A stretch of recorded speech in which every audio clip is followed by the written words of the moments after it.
zize okubanga nziramu ebirooto byamwe mwatadde mu komenti. Nze brother Steven nibagiyita Chosen Generation. Katusabe tutandikirewo. Kitaffe muyinza bitayinzika, njagala okwebaza olw'omukisa guno gw'ompadde okubanga ngenda okubanga nzivunula ebirooto bino. Saba omwoyo mutukuvu jangu otule mu driving seat, jangu gwaba tukulembera gwabavunula ebirooto bino mu linnya erya Yesu Kristo mwana wa Katonda omulamu. Amiina. Atandise nani ono? Misani Mukashema Jacqueline. Praise God, Chosen Generation family. Thanks brother Steven for serving God. For me, I dreamt when my mom is taking me to the pulpit Kitoti to make a voice to the Christian Fellowship Church when I am dressed in a wedding gown, and my mom was excited waving to people after I woke up immediately before reaching up the Kitoti. But I'm praying for holy marriage and crying to God not to let my season to pass. Don't let my season to pass me, because I am still in Saudi Arabia, but I am coming back next year. What does this mean? That my season is about to end. Nakaba wow. Nagamba God bless you. Mukama yebazibwe. Sister Fono yalose ekirooto. In fact agambye abadde asaba Katonda Mukama season yereme kumuyitako.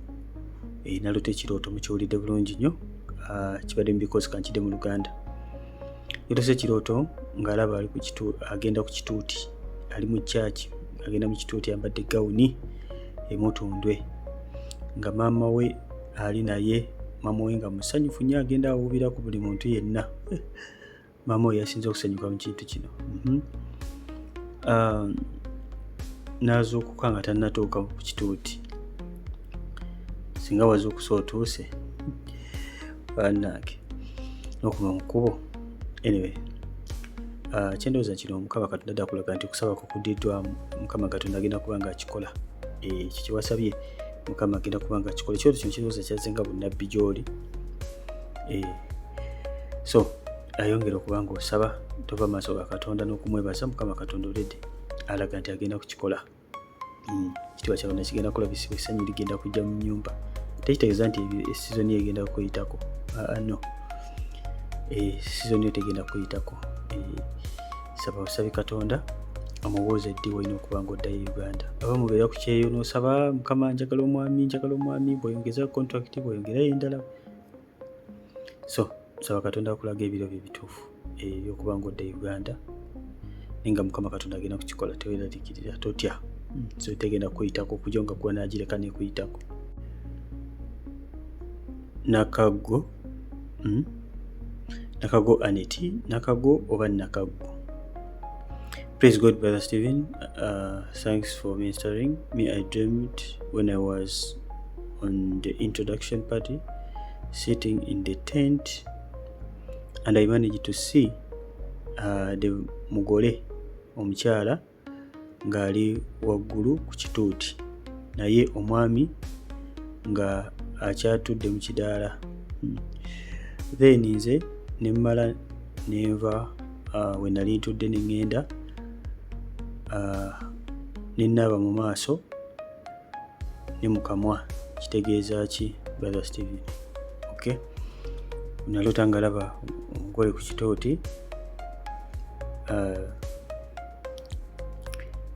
n'avaawo n'agenda n'anaaba mu kamwa, n'anaaba ne mu maaso. Kubanga obadde osabira nsonga eno mukwano gwange, Mukama Katonda akuwa instruction ky'olina okuba nga okola okusobola okutuuka gy'olina okuba nga otuuka. Okunaaba Mukama kutegeeza kubanga mukwano gwange weeneenya ku lw'akamwako n'okuba nga okyusa engeri gy'oyogeramu. Naddala ng'oli muntu amala gayogera. Manyi okwogera ennyo nakwo si kulungi. Abamu mwogera ebigambo ebitali birungi, and most of the time bamusaaga, but omusayi omwoyo teba byakusaaga. So olina okwegendereza engeri gy'oyogeramu. Oba oyogera byakulemererwa oba byakubanga bikwongera mu maaso, okyogera ebigambo ebibi, okay, so akamwa ko ketaaga okuba nga katukuzibwa, Mukama akuyamba akubikkulira exactly wa area ki z'olabako awo dealinga n'ezo. Ekyokuba nga okunaaba mu maaso, amaaso kiba kitegeeza okusabira amaaso g'omwoyo osobola okuba ng'olaba mu nsi ey'omwoyo, amaaso go ag'omwoyo. Ze instruction Mukama z'akuwa, so Mukama akulaga okwolesebwa n'ate akulaga ne instruction z'akuwa osobola okuba ng'otuukayo.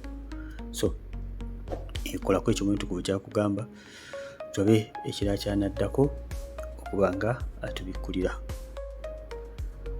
Babirye Sanyu. Praise God, Brother Stephen and members. Nze nalota nga ndi ku ssomero gye nasomera primary, awo n'osazaawo ka line, naye nga tuli bangi. Kati omusajja najja ng'ali mu mmotoka mbu anjogereza, neŋŋaana ne mugamba twala abo, nze sigenda. Naye yalimu n'abakazi mu mmotoka ne bagamba nzikirize. Kati awo ne Big Brother n'agamba Babirye, kkiriza ogende n'omusajja mbu Mukama agenda tubulesinga. Kati abantu ne basanyuka, awo sister wange n'alwala. Mukama akuwa omukisa nga onziramu. Okay, kati mukiwulidde? Waliwo ebintu byolina okuba nga weetegereza mu kirooto ky'oloose. Kasita osoma ne nga ndi kasomero gye nasomera, awo ng'osooka osazaawo wali very important. Kakati ekyoto kino kitegeeza ki? Ekyoto kino kirowooza kitegeeza nti waliwo manipulation y'omubi okukusuula mu buzibu. Okay, probably maybe ogenda n'omuntu omukyamu obakola decisions enfu, but decisions zino enfu ng'ozikola opaswesingiddwa, persuasion, kubanga akoze bati abantu be bakusendasenda. Persuasion nga olaba omugozi bwakutunza abali bayiseeko mu taxi park nga baguza power bank enfu, nga bagamba eneekola nnyo. So persuasion wandibanga waliwo okusendebwa kw'omubi okuyita mu bantu nga bulaba Eva bwe yasendasenda Adamu n'amwonoonesa. So okubanga kuleeta okola decisions enfu ate regretting. Olabe onaakusendasenda ate mu mmotoka munda alinamu abakazi, ate nabagamba kamu oledi naffe baatukwatira dda wonna weyingirawo. Kati ate n'ekirala olaba ng'omaze okgenda naye as if ogambye sister wange n'alwala. You see the end?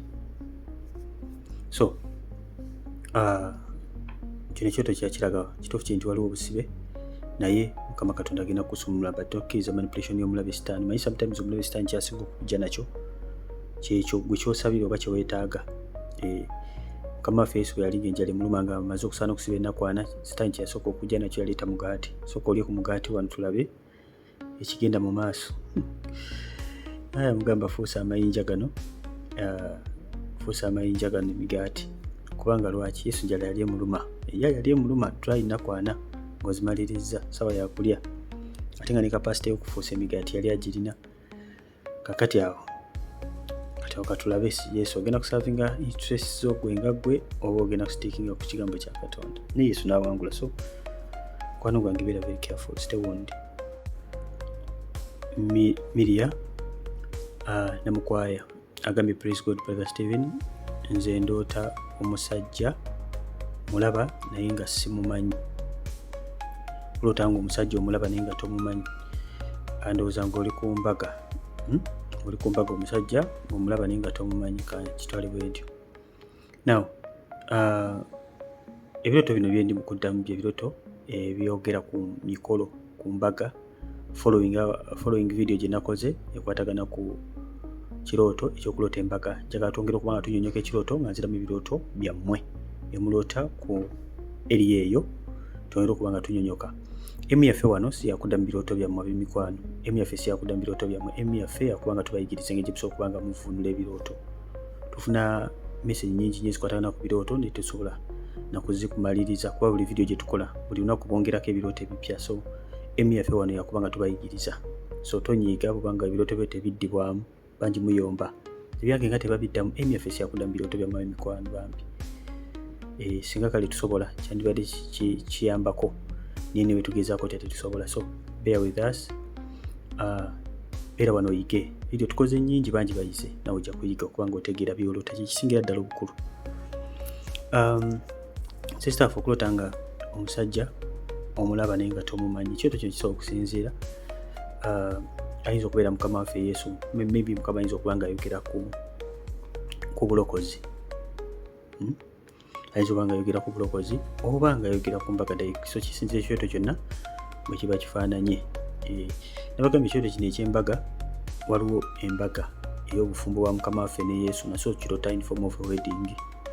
Parable eyo mugimanyi, abawala abataano abagezi n'abataano abasirudde, 10 virgins, abalina amafuta n'abatalina mafuta baali balindirira bonna mugole. So tulina naffe omugole gwe tulindira mukama waffe Yesu. Nasa agambye Yesu yeebazibwe Brother Steven, nze naloota nga waliwo embaga naye yali ya kyavu. Ne ŋŋamba nti mpaako ku mafuta oba ayimuka ampe haaga. Ne mugamba tompa mafuta ga mbaga ya kyavu. Simanyi bwe ekyoto kino kitegedde bulungi. Anyway, ekisinga ddala obukulu amafuta g'embaga y'ekyavu wagagaana. Waliwo yali akuwa amafuta g'embaga y'ekyavu, ayimuka akwe ku mafuta g'embaga y'ekyavu, n'ogagaana oga tompa mafuta ga mbaga ya kyavu. Eno ekyoto kyensembi okwogera ekya sister waffe Miria. Sister waffe Miria ekyoto kyonna tikibulako ensonga lwaki ate sobola kutegeera exact wekigwa, bakigwa ku mbaga ya mukama waffe Yesu, bakigwa zino ezaffe eza mu buliwo. So that's why kati sister waffe ono omukama akulaga oyitawo okuba ng'oyimirira osabe, oyitawo okuba ng'oyimirira osabe mukama Katonda, kubanga embaga y'ekyavu tegulumiza Katonda. Okola embaga y'ekyavu n'okola embaga y'ekyavu, kituufu oba ogenze mu bufumbo obutukuvu, tewali buzibu, no problem, naye tegulumiza Mukama. Kitugambye tulina okukola embaga za kigagganyi, naye waliwo embaga eweesa Mukama Katonda ekitiibwa. Buli muntu yenna n'agulumiza Mukama Katonda. Katonda ebintu byakola binaba birungi, Mukama yeebazibwe. Baneesigamye nti nno bwe mukola embaga nga temusobodde ku affordinga mbaga nnungi temukola, nedda. But bwe kiba nga kya kirooto bwe kiti, mukwano gwange, mafuta ga mbaga ya kyavu, mafuta kyago, ani ayagala okugafuna bannaye tugakuweereze, ag'embaga y'ekyavu tewali.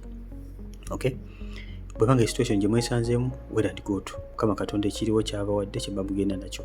Kati okuwa amafuta g'embaga y'ekyavu, nedda, nedda mukwano gwange.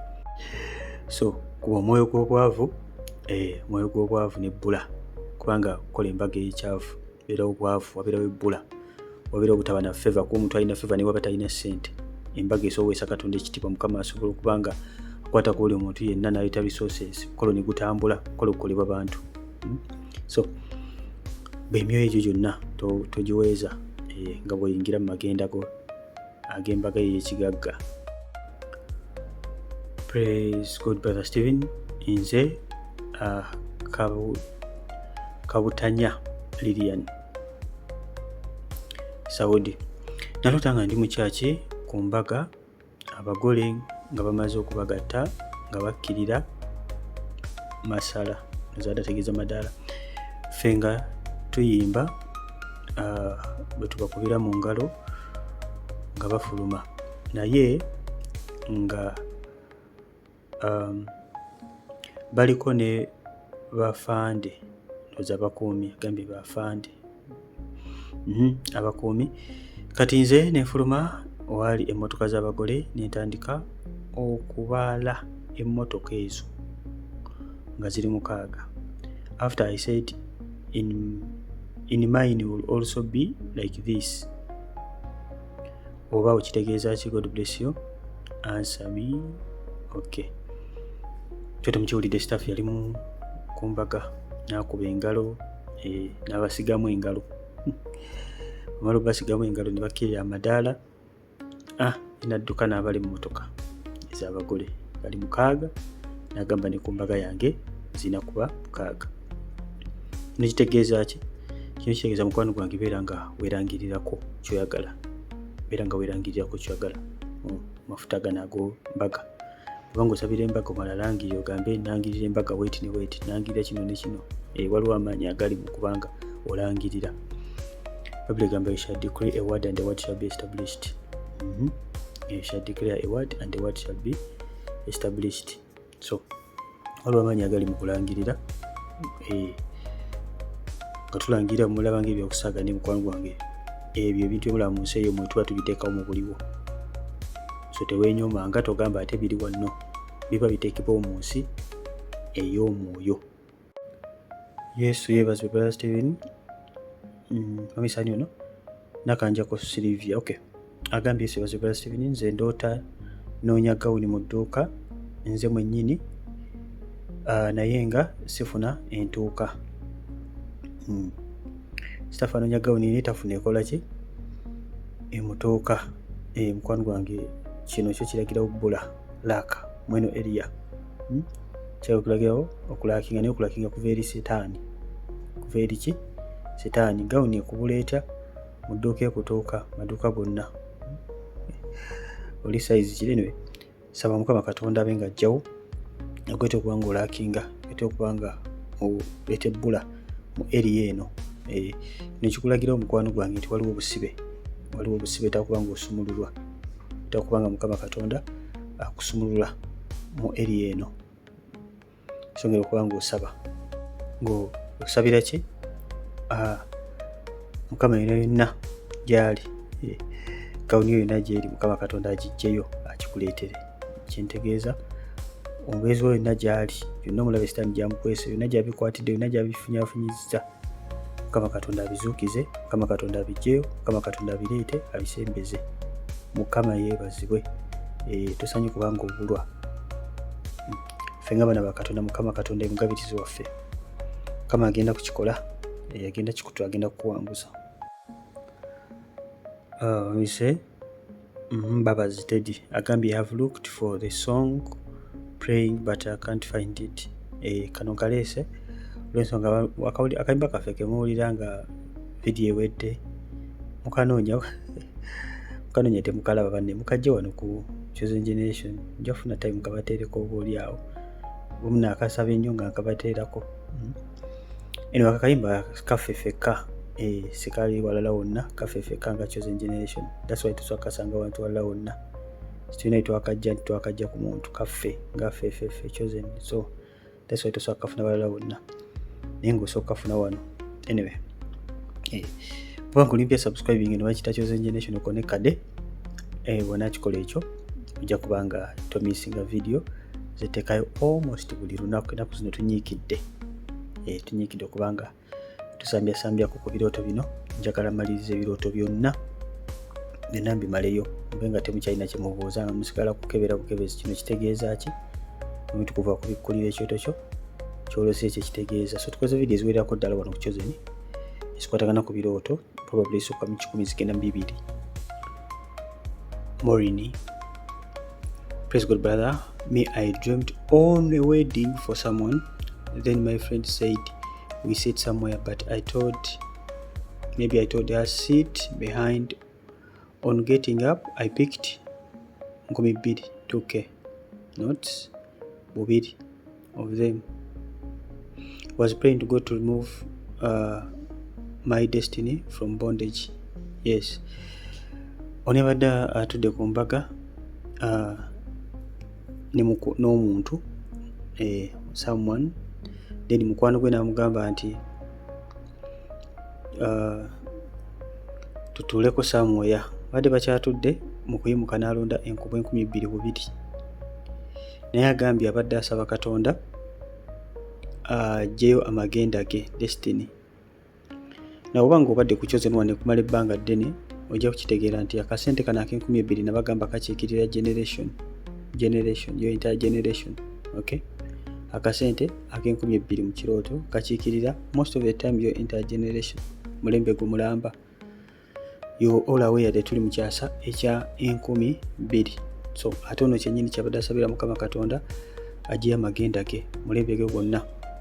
Kati mukwano gwange Mukama Katonda bakulaga nti omulembe gugenda kuba ngukuddizibwa. Kano kasente kolabye ng'olonda ekyasa kyo akobwa 20,000. Not only that one generation but up to the second generation. Mukama Katonda asobola okubanga akuwa mpaka ku mirembe ena paka ku mirembe 4. Mukama yeebazibwe. Mumanyi nti abaana b'Isirayiri bakwatibwa mala emirembe emeka? 4. Mukama so kuwa generational. So kagira emirembe 2 miramba mukwano gwange. So yongera okubanga osaba onoonya Katonda n'okumwebaza, Mukama Katonda agenda kubanga akuggyayo. Kikola kyolabye nga akasente okalondawo wansi, Mukama agenda kubanga akuggyayo naye gye wakwatibwa. Kyonna kibadde wasuulibwa, Mukama agenda kubanga akuggyayo, yongera okubanga omwekwata. Becky Angel Nakiyimba. Eddie ani? Becky Angel Nakiyimba ndoza ninga mumanyi ono kyekatuweereza naye mu group ya Chosen. Praise God, everyone, and Brother Stephen, thanks for the great work. Nze nalootanga ndi ngoli kuki ku bbanga, okay, naye nga mu bbanga sky waliyo olutimbe lunene nga lulanga mikolo, naye kwaliko omugole mukyala yekka ng'emperekeze n'omwami taliiko, naye olutimbe lulanga mikolo.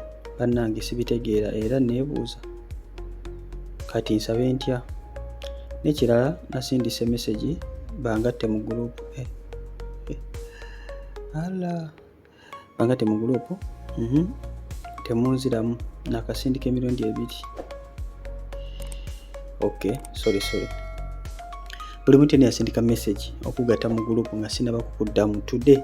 Olwaleero luno nkwegayiridde sindika message. Manyi osindise message nyingi oba oli awo, olwaleero sindika message. Buli muntu yasindika message, genda mu comment section, mulimu enamba y'essimu, sindika message kweyo enamba. Buli muntu yenna tosindika kirooto. Ozibingana ne mbagamba musindike message tubagatte mu group n'oweereza audio 4.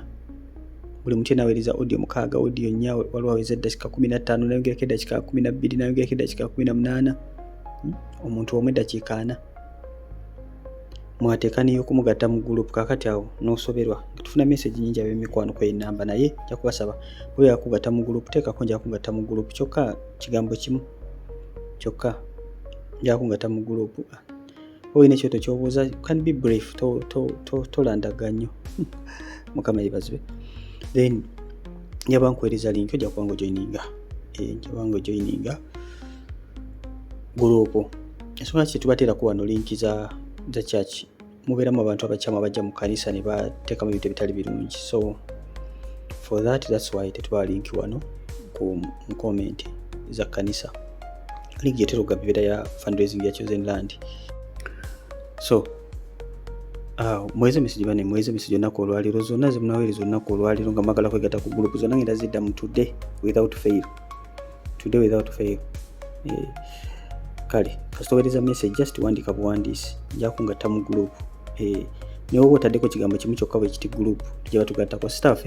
Kyaluse kirooto ng'olaba muli mu bbanga naye nga waliyo olutimbe olulanga abagole naye ng'olukulako omugole musajja yekka nga emperegeze lulwadde lulaga mukyala yekka ndowooza wekibadde. Mikolo naye nga mukyala yekka n'emperegeze nga n'omwami taliiko. Okay, omukyala yekka n'emperegeze ng'omwami taliiko. Okay, otimbe luno lwe mu bbanga mukwano gwange representinga kujja kwa Mukama waffe Yesu. Mukama akulaga nti ebiro n'ebiseera bituuse. Be ready. Abakundi nga balina ayagala weetereeze. Otimbe lwalabye lulanga omugole ajja asaba yonna n'emperegeze be bamalayika. Bamalayika ajja kutwala mukyala we, ajja kutwala mwami we, be baffe. Mukama yeebazibwe, be baffe ffe bagole ba Yesu. So mukwano gwange yongera okubanga weetereeza n'okubanga osaba Mukama Katonda atereeza obulamu bwo. Kubanga tonaba kuyingira bufumbo butukuvu, it is very fine, osigala ng'obusabira. Mukama Katonda ajja kukola ebyekisa. Mbaga yokka togenda kuyingira Yesu yokka naye niyombuliwo nayo jja giyingira. Kabitundira Mukama waffe naye be ready. Kisa tugamba be ready all the time. You don't know the hour mwagenda okubanga akola ki. Ajja soba nakyo ze ntubeere ready. Praise God. Bless you, Msani. Nalwanga. Linda. Praise God, Brother Stephen. I dreamt when I was going for a wedding but it was like a surprise. My mom didn't tell me anything, and I didn't know that it was my wedding. And also, my man had come back from abroad, but no one told me. So I dressed like a bride and went for the wedding, but I was surprised. What does it mean? Bwanga mukwano gwange omwami wali abroad, bwanga mukwano gwange osaba Katonda kubanga akolera obufumbo obutukuvu, manya nti Mukama Katonda agenda kukikola. Okay, so kyolina okukola kubanga okkiriza Katonda ekyo kyakulaga, okubanga osaba Mukama agenda kukolera obenga aloota, kubanga osaba Mukama Katonda abenga akikutuusaako ekkula lino eri obufumbo obutukuvu. So kyendowooza nti kino ekyoto kiraga ebigenda okujja mu maaso. It's like Mukama agenda kukolera, Mukama agenda kukolera. That is it. Yongera okubanga osaba. Prima Uganda agambye praise Jesus Brother Stephen, nze naloota nga nyambadde like nali ku kituuti aniize mwami after a while ne tuvaawo nga omwami tazze. Nayambula engatto nga zinkooya. Bamaze okwambula engatto, pasita wange yajja n'ambuuza mukyala we nti aliwa, n'amulaga waali. N'abuuza mukyala we nti aliwa, ndoza nakubuuza nti mukyala we aliwa, ne mulaga waali kumpi. N'ambuuza nti mmwe temumulabye omukazi abadde wali ku kkubo obwedda? Nange namulaba ne mugamba nti okay, n'aŋŋamba nti oyo abadde akuumye embu nneme okuyitawo, nenva mu kirooto ng'omwami tazze. What was that? Okay. Kyoto mukiwulidde bulungi. Sitaffe yali ng'ali ku kituuti ng'alinda omwami n'atajja, pasita najja n'amubuuza mukyala wange aliwa, namulagira waali. Namugamba temulabye omukyala? N'agamba naye yali amulabye, naye ng'omukyala onaziiza pasita kubanga ndowooza ayitawo kutuuka. Abuuza kitegeeza ki? Kyoto nga kino mukwano gwange Mukama akulaga omwoyo gwa hindering spirit. Omwoyo guhindaling, omwoyo guno gwe guba guziyiza. Guno gwolaba gwe guziyiza okubanga olaba Katonda. Sebisinga busumba wakikira Mukama olaba nga gumuziyiza. Ekyo kinti tewali muzimu gusobola kuziyiza Katonda, naye waliwo omuzimu okusobola okuziyiza ebibyo Katonda byaba bakuweereza. Kisawundinga nga ekiinafu yamuko ku Mukama, naye ekituufu kiri nti response ya Katonda esinziira ku ssaala zaffe ze tusindika. Essalo gye kume kuba ey'amaanyi, gye kuba force ey'amaanyi egenda okuba ng'ekuyamba okubanga oba otoloyitawo. Mujjukira bulungi ekyatuuka ku muganda waffe Daniel. Yali mu kusaba na kusiiba. Daniel yali musajja mutuukirivu nnyo, nga n'olw'okuba kufaafa ku lwa Katonda, naye ssebo olw'okubanga yali mu bunafu, yali mulwadde we yasiibira ennaku 21. Naye okumala ennaku ezo 21 essaala ze zaakwatibwa mu bbanga. Malayika yali aleeta ansa, bamukwata okumala ennaku 21. Kani imagine omutuukirivu nga Daniel watukuba okubanga essaala ze zikwatibwa okumala ennaku zonna zemala mu kusaba n'okusiiba, ansa ajja ku lunaku lusembayo. Kati awo kikulaga bw'oyingira mu kusaba n'okusiiba nti tosaanye kuwanika mpaka ku lunaku olusembayo, ansi esobola okujja ku lunaku olusembayo.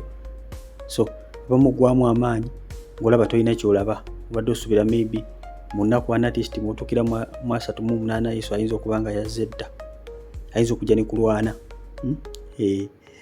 ayinza okujja nga n'ekisiibo kiwedde. So gwe tolina kugwa mu manyi, azonga zokoze vvo mu maaso ga Katonda, azonga zosaze okwewenga ssaddaka mu maaso ga Katonda, leka weeweeyo mu maaso ga Mukama, zanya paati yo, kulindire Mukama. So kino kiraga nti wali omwoyo gwa hindrance, omwoyo guziyiza, hindering spirit, okubanga kuziyiza okubanga otuuka ku kyolina okubanga otuukako. Obadde osabira bufumbo obutukuvu n'olaba ekintu nga kino, manya mukwano gwa olina okuba, olina ofokasinga ku mwoyo ogwo, hindering spirit oguziyiza. Essaala zo zaddibwamu dda, naye okuziyizibwa kuliwo okuba kulemeseza okubanga olaba Katonda.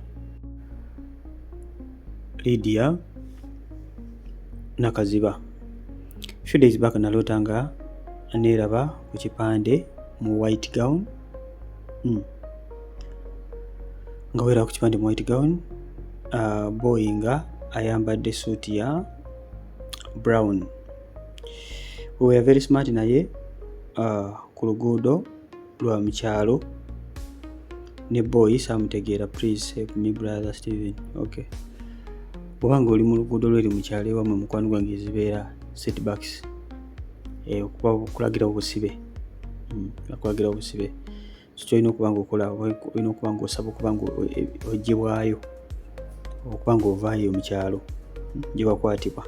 Okay, bwekibanga mu kyoto ekyabadde eri mu kyalo ewammwe gye bakwatibwa mu kyalo kala kuba kagenda eri ewammwe kyalo nga just kyadde kiri nomo nga kirooto kisinzira ekyoto kino wadde owulira mu kirooto ekyo. If everything was fine, ate kiba kibi kino mukwano gwange. Olina okuba nga osaba Mukama Katonda okuba nga akola ki, akituukiriza. Naye bwekiba nga mu kyalo eri ewammwe kibeera kiraga busibe, kiraga busibe na setbacks na kudda mabega. Naye tubeereka ekintu kyonna tutya, saba Katonda agenda kuba nga akola. Natukunda Barbara. I dreamt when some voice told me that on your wedding I want you to use gold and cream colors, but I'm in Saudi and I am not in a relationship because I am waiting for God to do according to his will. Okay, safa kabi yalose ekirooto nga eddoboozi limugamba ku mbaga yo njagala okwesa kala ya gold and cream. Agambye yali Saudi, talina relationship yonna for now olw'ensonga nti ayagala Katonda yaba akola okwagala kwe. Okay, so ebiseera ebisinga buli ofuna eddoboozi njaba kuleka video, njagala kukola ebyoto byonna bimaleyo. So njaba kuleka video akwogera ku maloboozi gano ag'omu birooto. Ebiseera ebisinga Mukama Katonda bakuwa instruction nga bw'ogiraba bw'atyo waba agyagala, nga bw'agikuwadde bw'atyo waba akyagala tekyaba ategeeza. Instruction ebeera very clear. Okay, so Mukama wonna bakoze okwagala kwe, okusaba kwe bwe kuli. Kyandibadde kirungi nnyo okuba nga okozesa colors ezo, but ekintu kyonna ky'otakakasa Mukama ayogera omulundi gumu weewawo emirundi emeka? 2. So osooka okuddayo n'obuuza Mukama Katonda confirming oba ddala ekya colors kyategeeza. Osooka okuddamu nakuwa ekirooto kyali kivunda kiri kyagamba, but most of the times eddoboozi ebiseera ebisinga biryogera mu kirooto liba lyogera ekyo kyennyini kyolina okuba nga okola.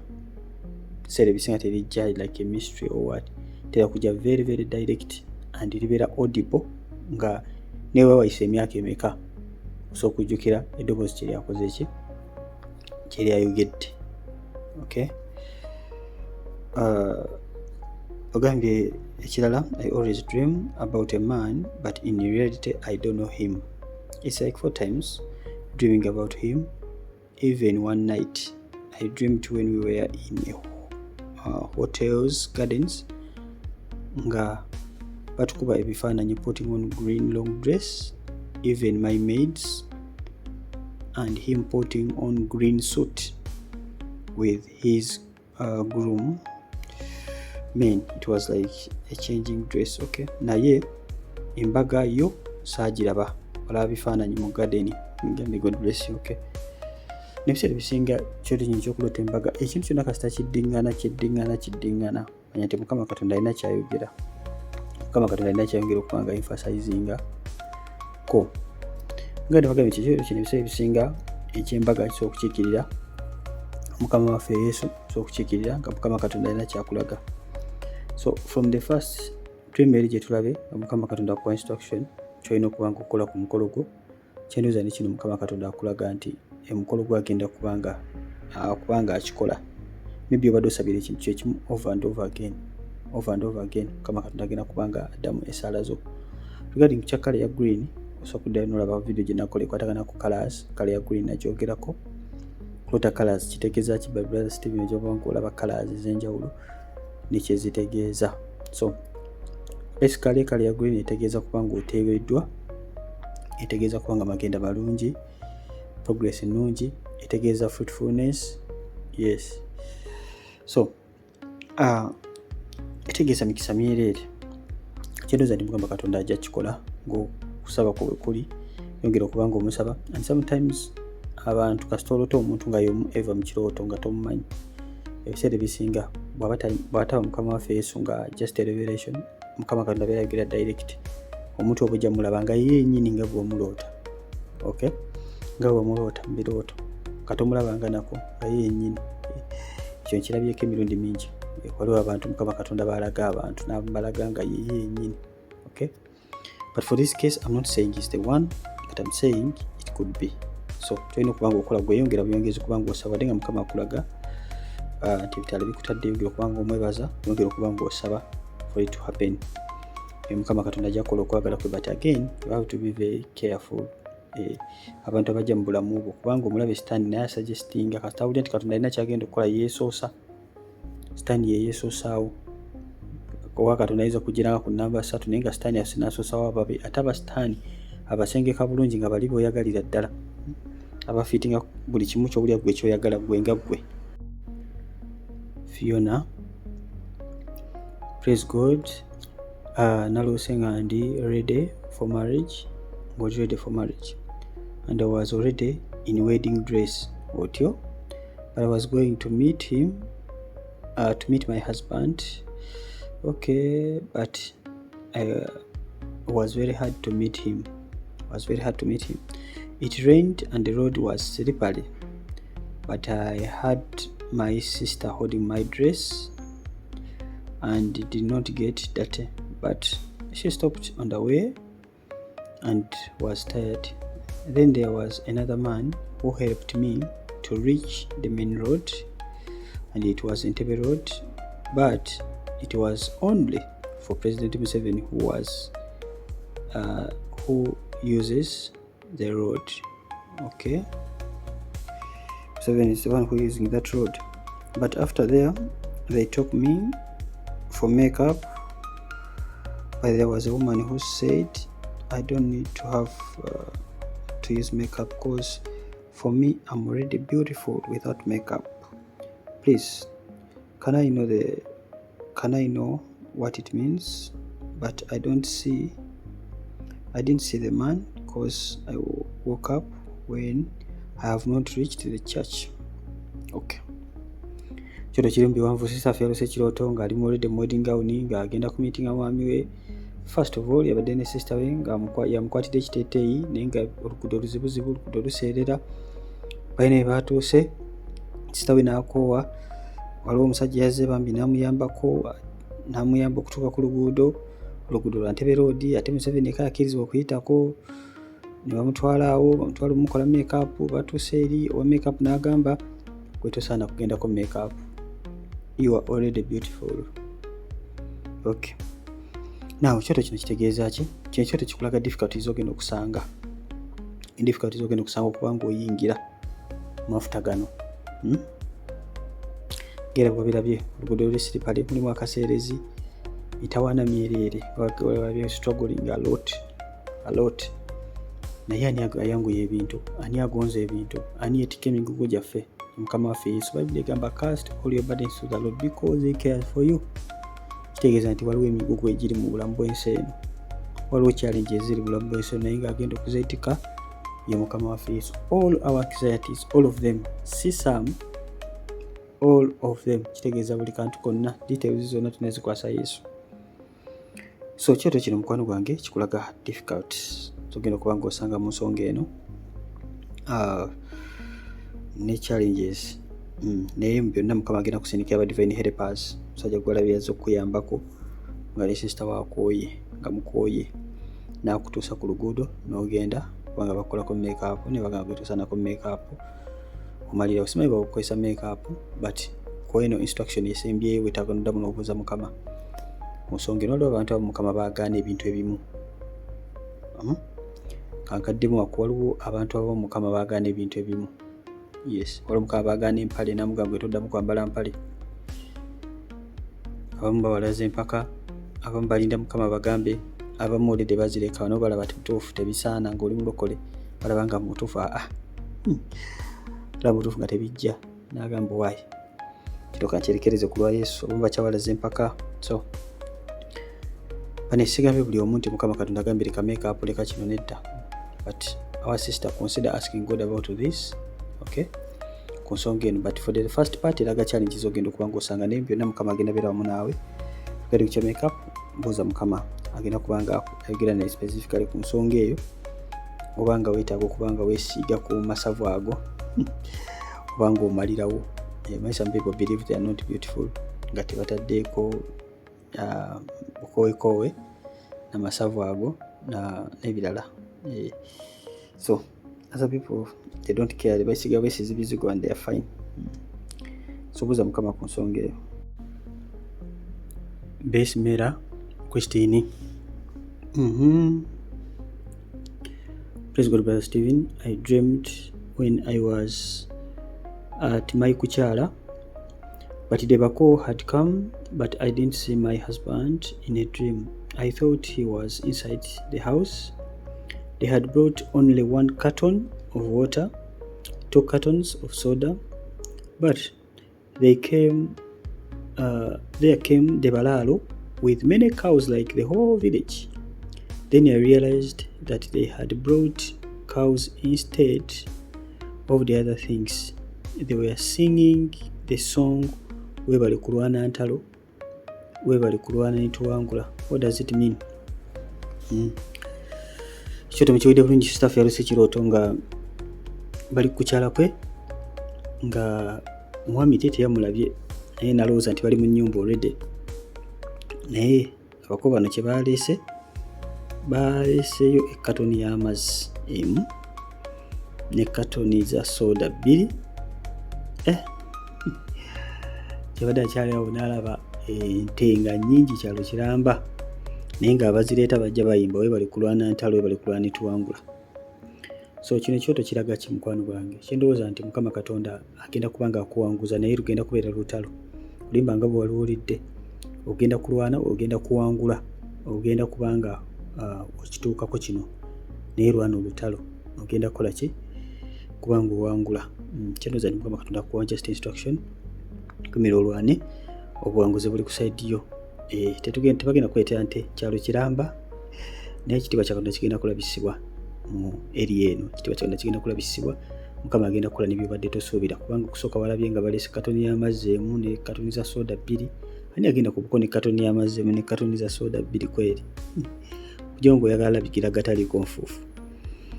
Naye sibiringa bwobadde osuubira, Mukama Katonda agenda kukola ebikulu n'ebyamaanyi, naye on one condition, singa oyimirira mu kifo kyo olwana olutalo, ojja kuwangula. Nassolo Silivia, nze Notanyonga genda okumpasa mwavu nnyo, era nga enjogera ng'omwavu ogenda kunsasuza ki ewaffe. Naye ate we neetegereza nga alina ebintu bingi, kyokka mu ntandikwa aba mwavu nnyo. Agenda okukuwasa mwavu, agenda kusasuza ki ewammwe, tekisingira ddala obukulu kati. Ogenda okulaba nga ate alina ebintu bingi. So abimuko wano Mukama Katonda abantu abamu bagenda okubaleetera, si be bantu abagenda okuba na buli kimu nga bwe mubisaba Katonda.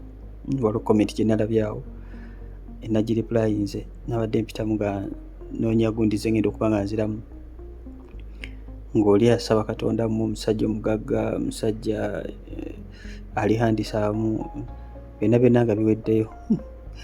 Ng'agamba kimubeeko mu linnya erya Yesu, nange ne mumuweereza comment nti amiina. Mukama yeebazibwe. Si lwakuba nti Katonda tasobola kikola, naye Katonda ebiseera ebisinga ebintu by'aleeta akuyita n'akikuteera awo n'akutunuulira alabe. Mukama yeebazibwe. Mwagala abantu bali ready made. Kisoundinga bulungi era kinyuma, naye temanyi kitegeeza kubeera mu story ya muntu, mu story ya bulamu bwa muntu. Kati nga Bagereza gwe mmanyi nga musumba waffe Tom Mugerwa ne Mami Justine. Mami Justine bw'ayimirira n'ayogera okuva mu bwavu paka mu bugagga. Musumba naye bw'ayimirira n'ayogera ku nsingo biseera Mugerwa. Mukama olabira ddala nga binyuma. Olabira ddala nga buli muntu yenna is part of the story. Olugero lwonna balulimu wakati. Tewali muntu mulala yenna wabiyingiriramu. So mikwano temutya, Mukama Katonda bakulaza omuntu. Kati ono bamulaga olugero lwe lugenda okutandika n'egye lugenda okukomekerera. Omuntu ajja kujja nga mbeera tesanyusa mu kifo ky'okubuuza Mukama omugoberewo. Teweetaaga na kubuuza Mukama, teweetaaga kumanya. So buli muntu ajja mu bulamu bubeera careful obuuze Mukama, kuba Katonda yalaba nkomekkerero, talaba bino gwe byolaba n'amaaso go gano.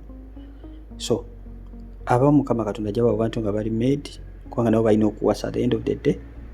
Abamu Mukama ajja bawa abantu nga you're going to be very valuable to those people, ng'obulamu bwabwe bwonna bwetooloolera ku mmwe, ng'omukisa bagenda gulaba lwakuba muyingiddewo. Ate n'abamu abaami bammwe kambabulye kino, Mukama Katonda abakweka basobole okubalaba. Ezo specifications z'omwami zalina okujja nazo. Singa n'omwami naye atandika okubanga wa specifications toyinza na kuyimirirawo. Nagamba njagala omukyala ng'alina akabina ndoddo, ng'alina ka face katono bwe kati, ng'alina watu, ng'alina okugulu bwe kuti, ng'alina entumbwe bweti, alina ebbeere bwediti, nga Mukama Katonda wa mutonda bwoti, oyo gwe njagala. Omusajja alina ssente nga gwasaba omukazi gwayagala, gwe toyinza kuyimirirawo. N'ateekako n'oteekako ng'alina diguli bweziti, toyinza kuyimirirawo. So ekisingira ddala obukulu tusabe Katonda kyetwagala naye wuliriza nnyo eddoboozi y'omuntu ku kyagamba. Sigamba nti buli muntu yenna Mukama Katonda agenda kukuwa omuntu nga mutandikira wansi ku level 0. No, buli muntu yenna agenda kukuwa Katonda ye nga bw'alabye, naye mwenna Mukama Katonda agenda banga abakulaakulanya. Naye abasinga okuva wansi mugenda okusinga okubeera b'omuwendo omungi, mugenda kubeera n'obujulizi. Kati mwe agamba sika bujulizi, naye kinyuma nga sitole y'omuntu mw'oli. Ate nawe kennyini bw'obeeramu obeera owulira ng'ofiitinga, obeera mu maka mwagazimba mwenna oba owulira ng'ojaamu. So kikyamikono nga Mukama Katonda ffenna agenda tuwa nga Katonda ye bw'alabye, tendereza erinnya lye. Anyway, Sarah Nakiyimba. Praise God, Brother Stephen. Naloota 3 times nga ngenda ku mbaga. Then omukazi told me that bring the book and the pen, and I started writing. But the work was good and the subject was mathematics. But omugole told me to teach the kids, and I started. Naye many people bring them to me, but they gave me money. Money. What does it mean? Okay. Mkono wa kino kyoto kyabuweereza. Most of the times ebirooto bikiikirira abantu. Kyagenda video gye nakola okuloota abaana kitegeeza ki Brother Stephen. Nayogera bintu bingi nnyo mu video ejja kubanga ekuyamba okutegeera bingi. Emikono buli kyemuloota kyonna genda mu video zonna zenkoze, genda mu YouTube searchinga, tobeerawo n'otakola mutwe. Searchinga buli video gyonna gye nkola teeka akafaananyi kange, so it is very easy to identify. Ate most of the videos zijja ku top searches woba searchinga. Zijja ku top searches, tosobola kunoonya video suka 5 nga tunaba kulaba kyonoonya video yaffe. Bweba nga video twagikola ng'eriko title bulungi, either beera ku top oba beera mu ssatu ezisooka waggulu ng'osearchinga. So most of them ziri ku top, so tojja kunoonya nnyo.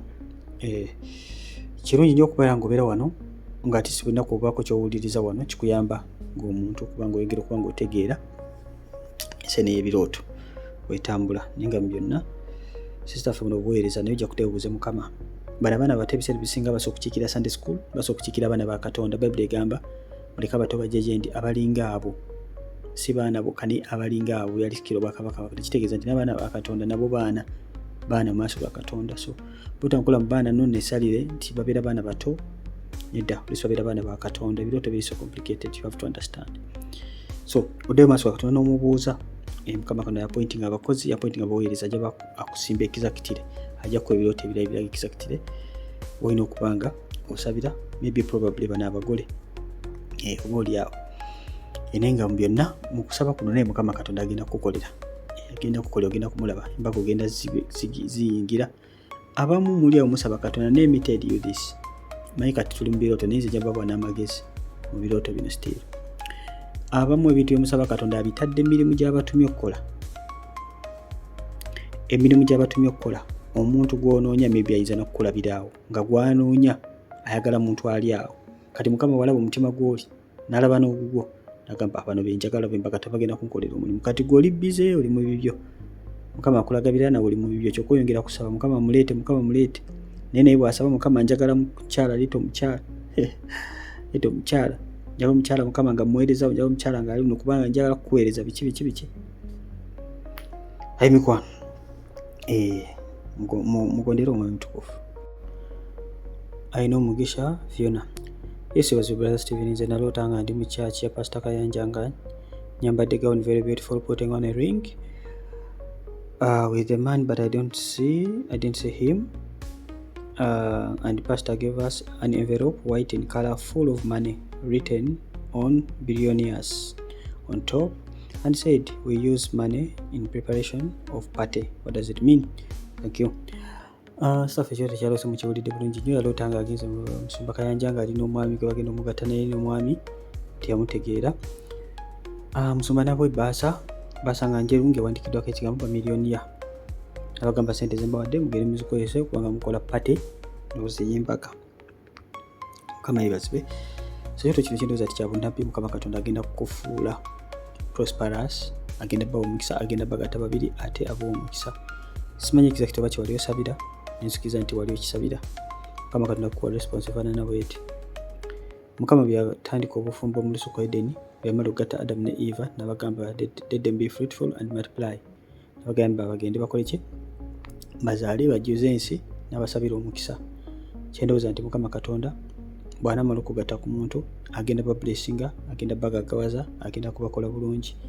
Enguzi zammwe nnyingi zigenda kuba nga zeggulwawo.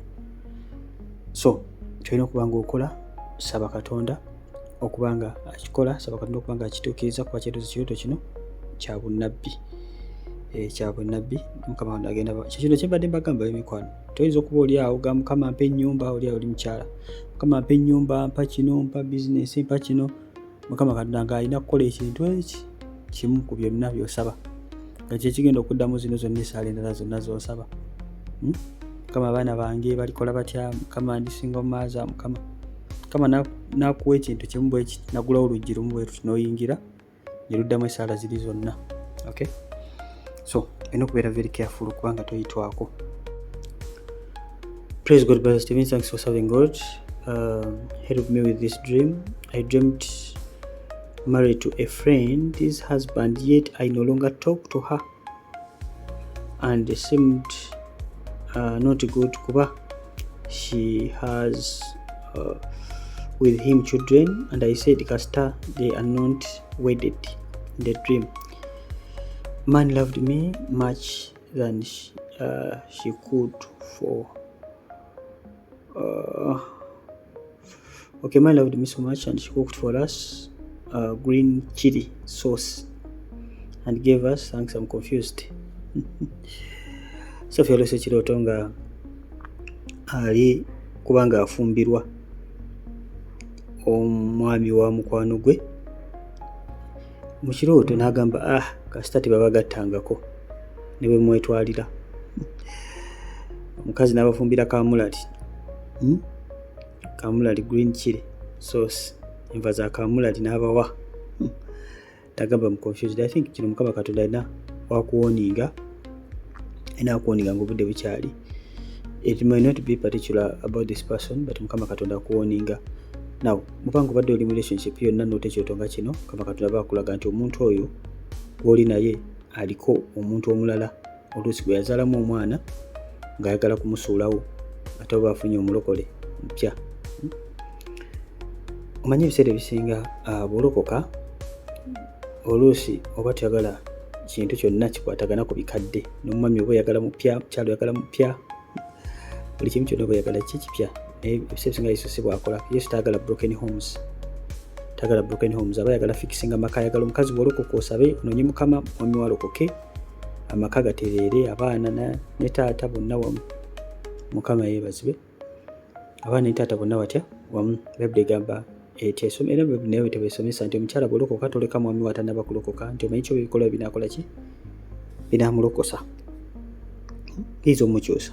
So n'omusajja naffe batwa amagezi ge gamu, bw'olokoka togoba mukazi wo mbw'olokoba si mulokole. Gwe bulaga ebikola ebirungi bijja muwininga bimuze eri Yesu, ajja kutunulamu ebyeno n'ebyeri. One day ajja kuba nga kiiza Mukama waffe Yesu. Naye obuzibu temubala bibala waka ate ne mwagala bambi balokoke ku mpaka, oba abakyala balokoke ku mpaka, ekitasoboka. Ebyokuloka si bya mpaka. Nimbakaka bw'otalokoka bw'otanaba kuyingira bufumbo butukuvu togenda na muntu atali mulokole, but gwe kyasangayo instruction bwete eri very clear. So sister waffe ekyoto kino kyakuwoninga, be very careful when abantu bagenda kujja mu bulamu bwo, but be very careful. Oba already olina relationship z'olimu, but you have to be very very careful, otherwise kamulali wakukayira ajja kukayira ojja muwulira. Nakato Irene, praise God brother Stephen. For me, the previous night I got a dream when we were in a meeting with my family members organizing for my introduction, and 2 of my brothers asked me to choose the date for my introduction, and I told them the last Saturday of December. But in the dream we were not ready because my husband and I had no money, so I got worried. Yet in reality I'm in an holy marriage, though I'm not in Uganda, but I have to go back next year. Kiroto kya sister ffe mukiwulidde bulungi, agambye ali mu bufumbo obutali butuufu, obutali bulungi, unholy marriage, kawundu kakubye eddinisa, naye yalota ekirooto ng'alaba atudde mu meeting ne ba family members be, nga ne meeting zaali za kwanjula kwe, ne bamugamba londa date gy'oyagala, n'agamba December, Saturday December, okay? Wekiri?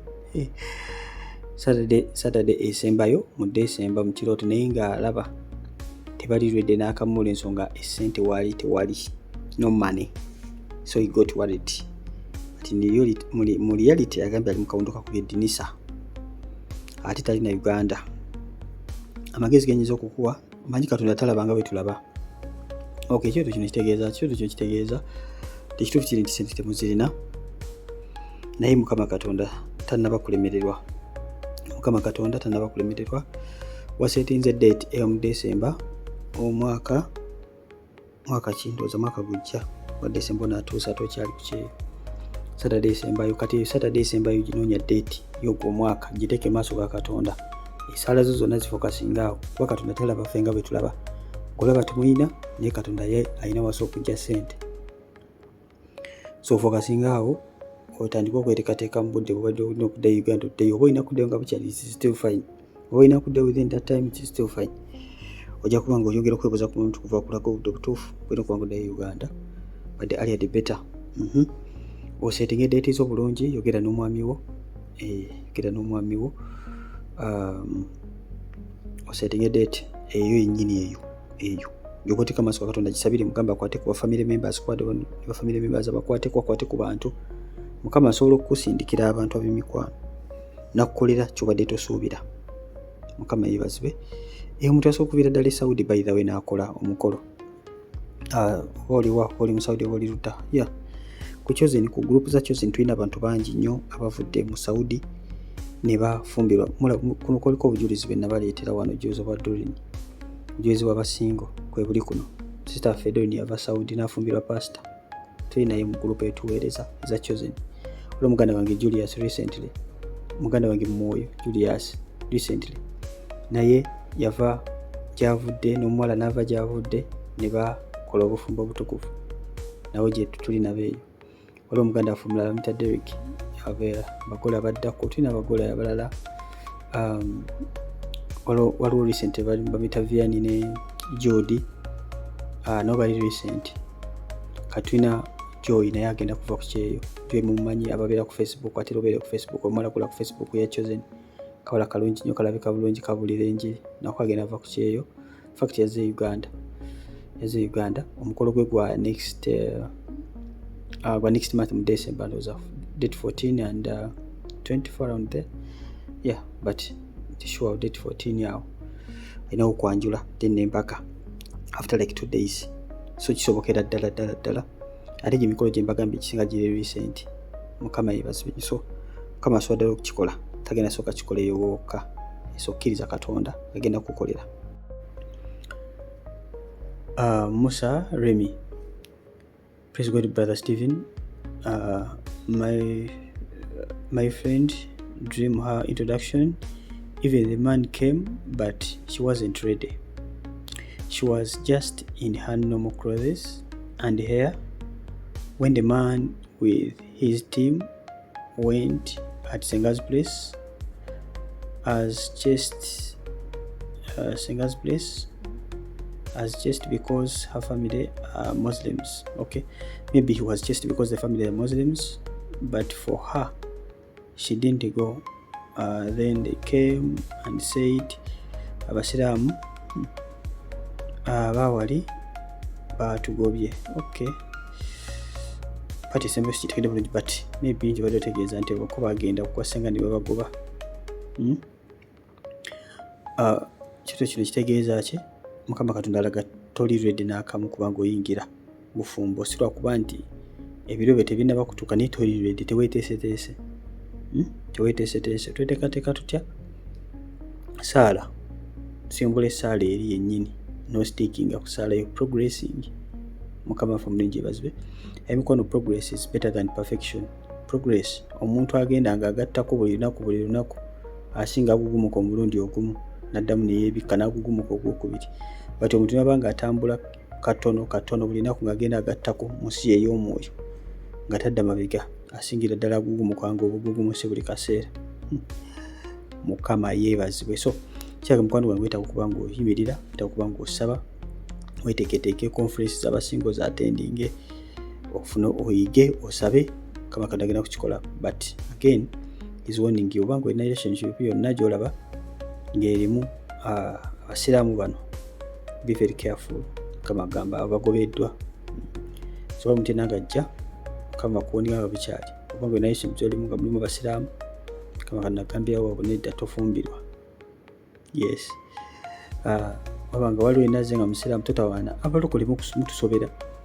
Omuntu agenda jja nga musiraamu nojja n'otutawaanya bannaye. Mukama tubuuze Mukama biki? Tubuuze Mukama biki? Qualification esooka, omuntu alina kubeera mulokole bannange.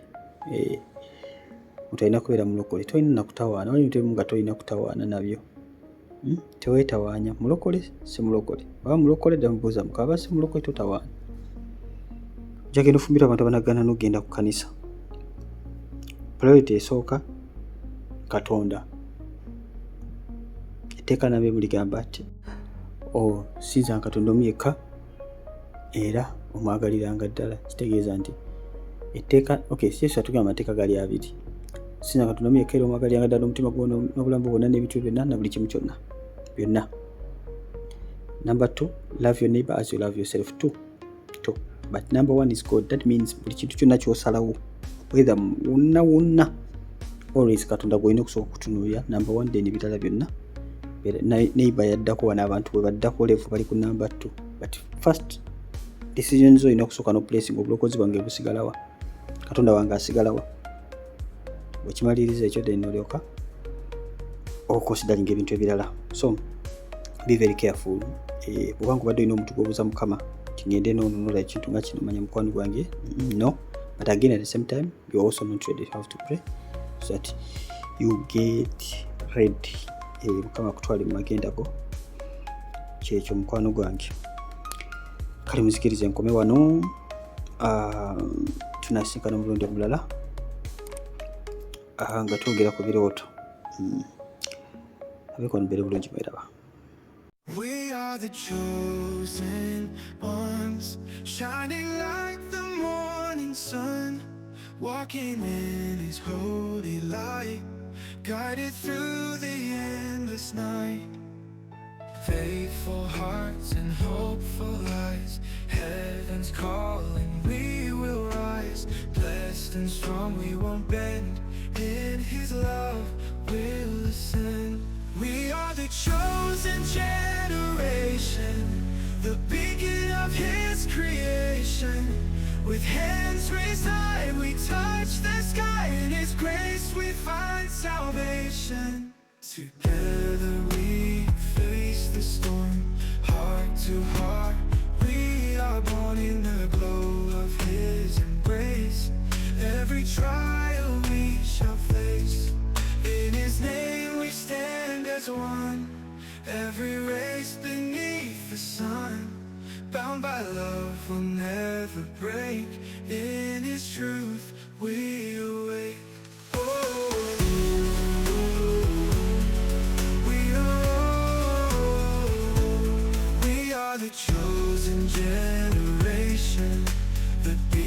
of His creation. With hands raised high, we touch the sky. In His grace we find salvation. Together we face the storm. Heart to heart we are born. In the glow of His embrace, every trial we shall face. In His name we stand as one.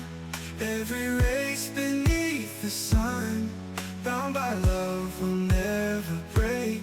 In His truth we awake.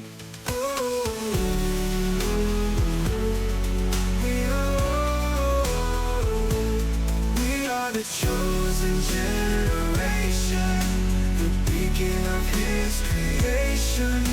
With hands raised high, we touch the sky. In His grace we find salvation. We are the chosen generation.